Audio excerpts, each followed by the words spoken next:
Yes po, muli po isang magandang araw mga ka-coiners.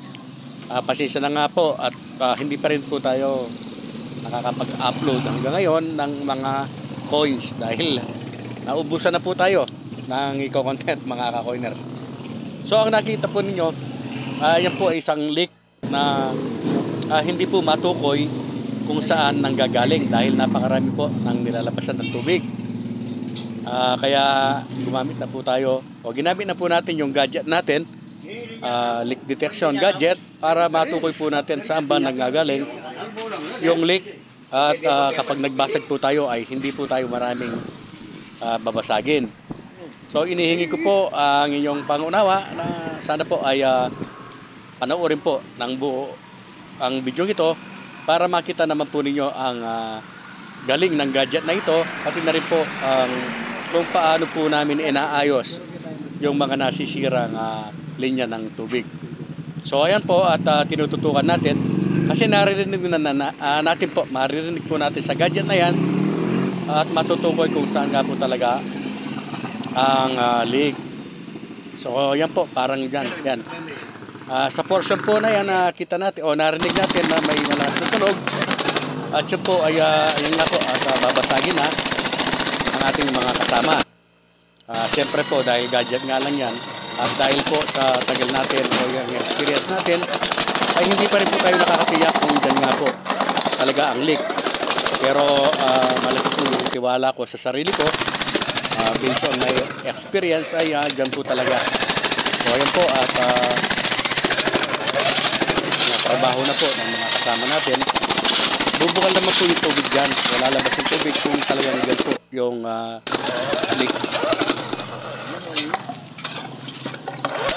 Muli po ako ay nagpapasalamat sa mga ka-coiners na patuloy po na sumusuporta sa atin kahit hindi na po mga barya o mga coins yung ating ina-upload. At asahan po ninyo, babalik po tayo sa content ng mga barya kapag medyo okay na po ang sitwasyon. Ganoon din po yung mga collections po nating mga airsoft ay atin din pong ibabahagi sa inyo mga ka-coiners. So ayan po at kita naman po ninyo na talagang bumulwak na po yung tubig. So ibig pong sabihin ay tumama po o tama po yung na-detect natin. At yan nga po. Muli po sa mga ka-coiners po na talagang walang sawang sumusuporta po kay Coinersy. Kahit halo-halo na po ang kanyang mga content, patuloy po rin po nanonood, sumusuporta. Maraming salamat po. At ganun din po sa mga napadaan po sa channel ko. Kayo po ay aking inaanyaya na mag-subscribe. Pakiclick po ang notification bell para palagi po kayong updated sa aking mga eco-content. Bagamat halo-halo na nga lamang po ay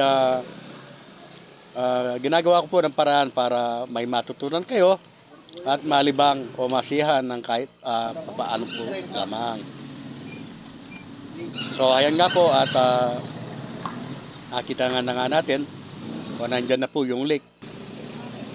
Puputulin po ng kasama natin yung may sira at papalitan po natin yan ng bago. Gaya po ng nakikita po ninyo ngayon na ginagawa nila.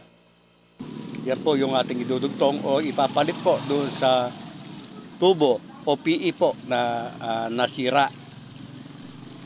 Medyo pahirapan na po kasi ngayon ang paggawa ng content mga ka-coiners sa mga patungkol po sa ating mga barya. Dahil napasukan nga po tayo ng iba't ibang mga content creator po na karamihan po sa kanila ay for viewers lamang. At hindi na po nila isinaalang-alang na marami po ang maliligaw ng landas doon po sa kanilang mga ginagawang content. At bagamat atin po silang ikinukorek sana pero hindi po natin sila mapipigilan kaya nasa kanila na po yun. So yan po, patuloy po yung paggawa ng ating kasama. At yan po, inihigpitan na lamang yan at malapit na pong matapos. So mamaya po, kapag wala na pong ulit yan, ay muli po tutusukin natin ng ating gadget. Titingnan po natin kung wala nang tunog. At kapag wala na pong tunog, ayan po, tapos na po. So, i-clear na lamang po ng kasama natin para pagtatabunan po natin ay sure na po na wala na po talaga siyang tagas. Muli po, pasensya na po at sana ay wag kayong mainip, maboring dito po sa content na ito. Muli po, Boy Mersing, nagpapasalamat po ng marami sa inyo sa walang sawang pagtakilig po sa aking mga video. Kahit na kung minsan po ay halos sa pare-parehas na lamang o paulit-ulit na lamang. Ganun din po sa mga baguhan o sa mga napadaan lamang po sa aking channel. Muli po, ako ay nag-aanyaya. Mag-subscribe po kayo, click po ang notification bell. Yun nga po para palagi kayong updated.